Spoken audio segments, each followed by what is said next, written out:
வணக்கம். இன்றைய தலைப்புச் செய்திகள். கேரள அரசியலில் திருப்பு முனை. திருவனந்தபுரம் தேர்தல் வெற்றி குறித்து பிரதமர் மோடி பெருமிதம். திருவனந்தபுரத்தில் மலர்ந்தது தாமரை. மேயர் ரேஸில் மாஜி டிஜிபி ஸ்ரீலேகா முன்னணி. விரைவில் நல்ல செய்தி சொல்கிறேன். புற்றுநோய் சிகிச்சையில் தேடி வரும் பிரிட்டன் மன்னர் சார்லஸ் நம்பிக்கை. எச்சரிக்கை மணி அடிக்கும் உள்ளாட்சி தேர்தல் முடிவுகள் சொல்கிறார் பினராயி விஜயன். ஜனவரி 6 டி.கே. சிவகுமார் முதல்வராகும் வாய்ப்பு.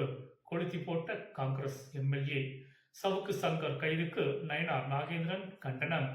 எங்கள் மீது நம்பிக்கை வைத்த மக்களுக்கு சல்யூட் சொல்கிறார் ராகுல். இந்தியா நக்சலத்திலிருந்து விடுபடும்.